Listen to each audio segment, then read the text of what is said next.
अखंड मंथन के सभी दर्शकों को नमस्कार। मैं हूं शेखर त्रिपाठी और आप देख रहे हैं हमारा यूट्यूब चैनल अखंड मंथन। आगे क्या होने वाला है सीरीज़ में, आज का एपिसोड समर्पित है अमेरिका और चीन में होने वाले एक महायुद्ध को लेकर, जिस पर एक अमेरिकी जनरल की भविष्यवाणी सोशल मीडिया पर तहलका मचा रही है। 4 स्टार जनरल ने अपने कमांड के अधिकारियों को भेजे गए एक संदेश में कहा है कि अगले 1 वर्ष में अमेरिका चीन का युद्ध होने वाला है, इसीलिए हमारे कमांड के अधिकारी अभी से इसकी तैयारी में जुट जाएं। जनरल ने अपनी कमांड के सैनिकों से भी कहा है कि वे एक लक्ष्य को निर्धारित करके युद्ध की तैयारी आरंभ कर दें कि उन्हें 1 साल के अंदर ही चीन जैसे शक्तिशाली देश से युद्ध करना है।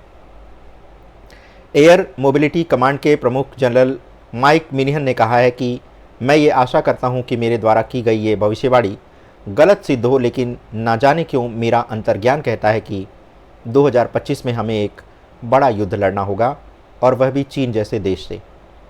एयर मोबिलिटी कमांड में लगभग 50,000 सैनिक अधिकारी और लगभग 500 विमान हैं।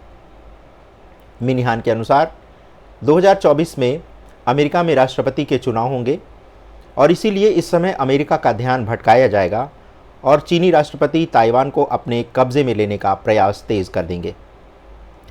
जनरल ने इसीलिए युद्ध की तैयारी में तेजी लाने के प्रयास की गति बढ़ाने का अनुरोध करते हुए कहा है कि हमें एक संयुक्त युद्ध अभ्यास की आवश्यकता है, जिससे हम एक बार अगर युद्ध के मैदान में उतरें तो फिर हमें पीछे मुड़कर देखना ना पड़े और हमें हर हाल में विजय ही प्राप्त हो, क्योंकि अगर ऐसा नहीं हुआ तो हमें बहुत पीछे जाना पड़ेगा।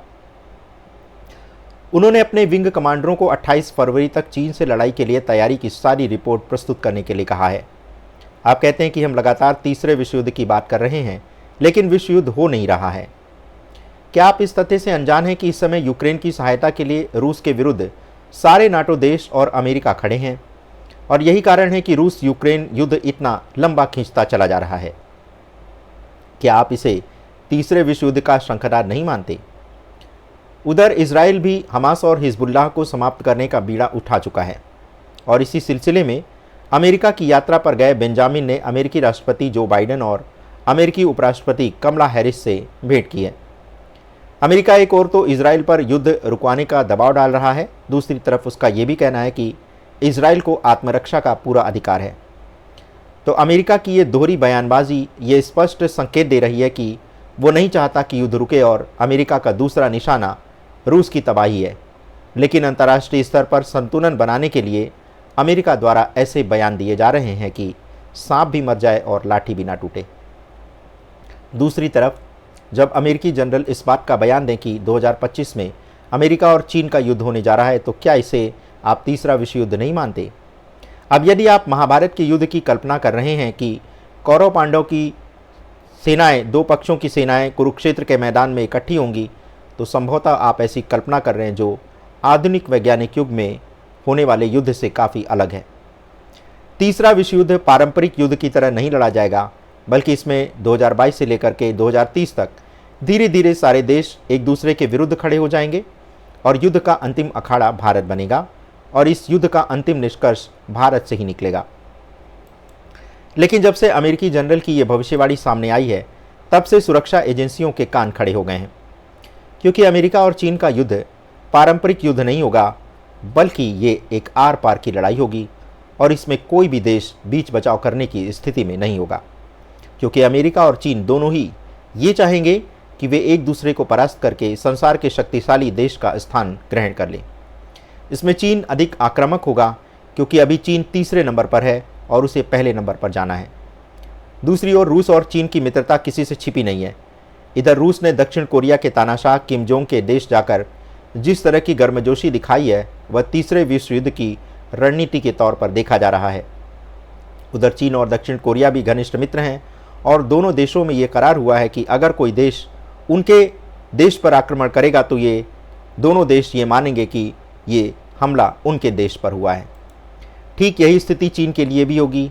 अगर दक्षिण कोरिया पर अमेरिका हमला करता है तो चीन इसे अपने देश पर हमला मानकर जवाबी कार्रवाई करेगा। दक्षिण कोरिया और अमेरिका में तो 36 का आंकड़ा है, ये आप सभी जानते हैं, और चीन और अमेरिका में तो ये स्थिति और भी विनाशक है। तो आप इसी बात से समझ सकते हैं कि तीसरे विश्व युद्ध का आरंभ तो हो गया है, लेकिन इसकी घोषणा टीवी या समाचार पत्रों में नहीं की जाएगी, क्योंकि ये एक अघोषित विश्व युद्ध है, जिसकी आग धीरे धीरे संसार भर में फैलती जाएगी। अब आपको बताते हैं कि अमेरिका द्वारा चीन से लड़ने की क्या रणनीति बनाई जा रही है और वहाँ के सैनिक कैसी तैयारी कर रहे हैं। इसका खुलासा भी एक रिपोर्ट के माध्यम से हुआ है। बताया जा रहा है कि अमेरिकी जनरल मिन्हन द्वारा सभी AMC कर्मियों को एक निर्देश दिया है, जिसमें एक क्लिप को 7 मीटर के लक्ष्य में फायर करने का आदेश दिया गया है। जनरल का कहना है कि आपके द्वारा फायर कहीं मिस फायर ना हो, इस बात का विशेष रूप से ध्यान रखें ताकि आप सीधे दुश्मन के सिर पर निशाना साध सकें और इसमें किसी भी तरह की चूक ना हो। इसी के साथ ही सभी कर्मियों को अपने रिकॉर्ड और आपातकालीन संपर्कों को अपडेट करने का भी आदेश दे दिया गया है। अमेरिका ये सारी तैयारी ऐसे नहीं कर रहा है क्योंकि जिस तरह से दक्षिण चीन सागर में चीन द्वारा अपने सैन्य ठिकाने बनाए जा रहे हैं, उसे देखकर ऐसा लगता है कि कहीं चीन पूरे दक्षिण चीन सागर को ही ना हथिया ले। 21 दिसंबर को कैद किए गए एक वीडियो में भी एक चीनी लड़ाकू विमान दक्षिण चीन सागर के ऊपर अंतर्राष्ट्रीय हवाई क्षेत्र में एक अमेरिकी निगरानी विमान के करीब उड़ता हुआ दिखाई दे रहा था। यही कारण है कि जनरल मिन्हन ने सैनिकों से प्रशिक्षण के दौरान बड़े बड़े जोखिम उठाने के लिए तैयार रहने को कहा है।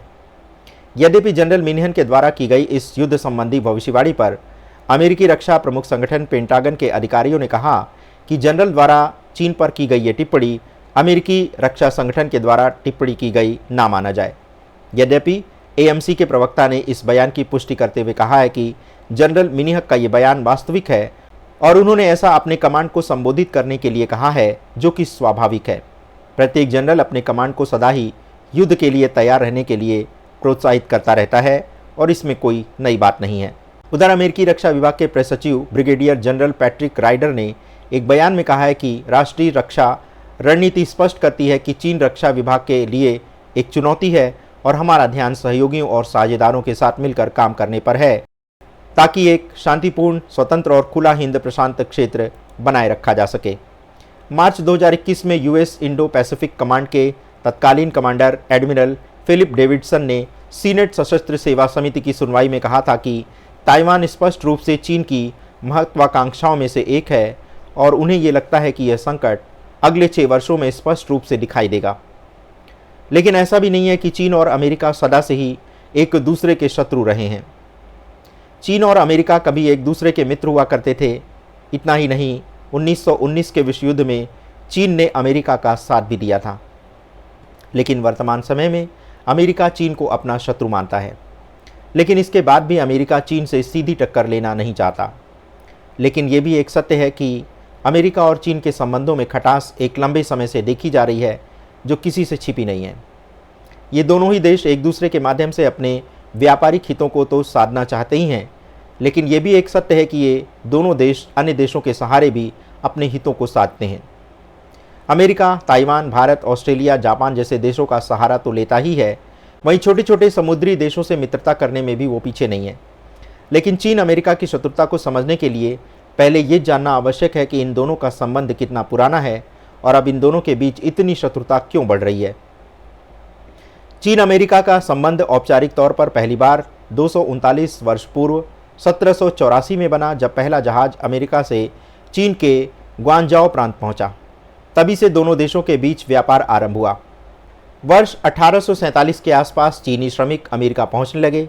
इन्हें खदान और रेल पटरी बिछाने जैसे काम मिलने लगे। आज अमेरिका में चीन की जनसंख्या 40 लाख के ऊपर बताई जाती है। वहीं वर्ष 1850 से 1905 के मध्य दोनों देशों के संबंधों में अनेक उतार चढ़ाव देखने को मिले। इस दौरान व्यापार में वृद्धि भी होती रही, समझौते भी हुए, लेकिन दोनों एक दूसरे को आंखें दिखाने में भी पीछे नहीं रहे। नागरिकों पर प्रतिबंध भी लगाए गए। चीन में साम्राज्यवाद के पतन के बाद संबंध फिर अच्छे हुए और अमेरिकी राष्ट्रपति विल्सन के कहने पर चीन ने वर्ष 1919 के विश्व युद्ध में मित्र देशों का साथ दिया। उसे लालच था कि जर्मनी में व्यापार बढ़ाने का अवसर प्राप्त होगा।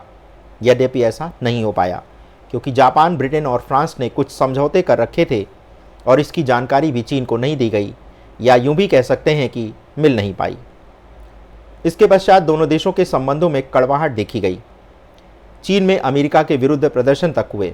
वर्ष 1921 में चीनी कम्युनिस्ट पार्टी की स्थापना हुई और फिर कम्युनिस्ट नेता माओ त्से तुंग ने पीपुल रिपब्लिक ऑफ चाइना की स्थापना की। इनके विरोधी थे चियांग काई शेक। शेख और तुंग के बीच की लड़ाई में अमेरिका ने शेख का साथ दिया और उधर तुंग सत्ता में आ गए। फिर दोनों देशों में कड़वाहट बनी रही। कालांतर में सोवियत संघ के समर्थन में उतरने वाली उत्तर कोरियाई सेना ने दक्षिण कोरिया पर हमला किया। इसमें संयुक्त राष्ट्र और अमेरिका ने दक्षिण कोरिया का साथ दिया, जबकि चीन ने उत्तर कोरिया का साथ दिया। ये युद्ध बेनतीजा रहा। इस बीच 1953 में चीन, संयुक्त राष्ट्र संघ और उत्तर कोरिया के बीच युद्ध विराम का समझौता हो गया। इस लड़ाई में अमेरिका के 40,000 सैनिक मारे गए थे। दोनों के संबंधों में फिर से कड़वाहट आ गई। ताइवान के मुद्दे पर फिर दोनों आमने सामने आए। अमेरिका ने परमाणु हमले तक की धमकी भी दे दी। ये वर्ष 1954 की बात है। उस समय चीन शांत हो गया, लेकिन साल 1964 में उसने पहली बार परमाणु परीक्षण करके अपने मन की बात सबके सामने कह दी। इस बीच चीन रूस आमने सामने आ गए। इनमें झड़पें होनी आरंभ हो गईं। तब चीन ने रूस को दुश्मन मानते हुए अमेरिका से निकटता बढ़ा ली थी। वर्ष 1972 में अमेरिका के राष्ट्रपति निक्सन चीन गए और 8 दिन तक रुककर रिश्ते को नई ऊंचाई दी। दोनों देशों में समझौते हुए और रिश्तों की एक नई ऊंचाई प्रदान की गई। दोनों ने एक दूसरे से लाभ लिए और इधर सोवियत रूस दोनों का दुश्मन हो गया। 1980 का दशक रिश्तों को फिर आगे ले गया, यहाँ तक कि अमेरिका ने ताइवान से भी अपने हाथ खींच लिए और दोनों देशों में व्यापार बढ़ने लगे। अंतर्राष्ट्रीय छवि सुधारने हेतु चीन ने 90 के दशक में कई परिवर्तन किए। हांगकांग और ताइवान को उसने अलग अर्थव्यवस्था के रूप में स्वीकार कर लिया। बिल क्लिंटन जब अमेरिका के राष्ट्रपति बने तो दोनों देशों के रिश्ते फिर परवान चढ़े और कई तरह के शुभारंभ हुए। कई अमेरिकी राष्ट्रपतियों ने चीन के अनेक कदम की अनदेखी की, लेकिन बुश और ओबामा ने ऐसा नहीं किया, बल्कि ये माना कि इंडो पैसिफिक में शक्ति संतुलन बिगड़ रहा है और चीन इसका सीधा लाभ उठा रहा है। अमेरिका ने भारत के साथ रिश्ते को मजबूती देने का मन तो बनाया, लेकिन चीन से व्यापारिक रिश्ते पर रोक नहीं लगा पाया। इधर अमेरिका सोचता रहा कि ये बड़ी अर्थव्यवस्था है तो दुनिया पर राज करेगा। उधर चीनी राष्ट्रपति शी जिनपिंग ने तय किया कि हमारे पास श्रम का बाजार है, श्रम शक्ति है और दुनिया के सामने हम ताकत बने हैं और बने रहेंगे। जिनपिंग ने सरकारी से लेकर निजी संस्थानों में अपनी पार्टी की इकाई गठित कर दी। अब यही इकाई निर्णय करती है और उसी के अनुरूप कार्य किया जाता है। लेकिन ये अमेरिका को पसंद नहीं है। उसने चीन में लोकतंत्र की बात उठाई और कहा कि चीन सरकार अपने लोगों को तो अमीर बना रही है, लेकिन ज़मीनी स्तर पर आम लोगों का जीवन जैसे का तैसा है। अगर कोई अपने अधिकार के लिए आवाज़ उठाता है तो चीनी सरकार उस आवाज़ का गला घोंट देती है। अब आज स्थिति ये है कि अमेरिका चीन को अपने सबसे बड़ा शत्रु मानता है। इसीलिए वह चीनी प्रभाव को कम करने के लिए भारत का सहायता तो ले ही रहा है, साथ ही साथ वो पाकिस्तान को साथ लेना भी नहीं भूलता। हाल में ही उसने पाकिस्तान के साथ अपने सैन्य समझौते को नया आयाम दिया है। वियतनाम के सिर पर अमेरिका ने फिर हाथ रख दिया है। भारत, ताइवान जैसे देश अपने स्वार्थ में उसकी सुन रहे हैं। उभरती हुई अर्थव्यवस्था होने के कारण भारत के सामने चीन एक नई चुनौती के रूप में खड़ा है। ऐसे में भारत को भी साथ चाहिए, इसलिए वह क्वाड के साथ है। अमेरिका समेत दुनिया के कई देश अब भारत को नई उम्मीदों से देख रहे हैं। उधर रूस यूक्रेन युद्ध में अमेरिका 1.5 साल से अधिक समय से यूक्रेन की लगातार सहायता कर रहा है, लेकिन उसे ये पता चल चुका है कि लड़ाई किसी समस्या का हल नहीं है। ऐसे में चीन से दूरी बनाने के बावजूद अमेरिका कोई सीधी लड़ाई मोल लेना नहीं चाहता। वह दूसरों के कंधों पर बंदूक रखकर ही चीन से कूटनीतिक तौर पर लड़ता रहा है। तो आपने देखा कि कैसे दोनों देश एक दूसरे को समाप्त तो करना चाहते हैं, लेकिन खुलकर कोई एक दूसरे के सामने नहीं आता, क्योंकि दोनों देशों के व्यापारिक हित भी एक दूसरे के साथ जुड़े हुए हैं।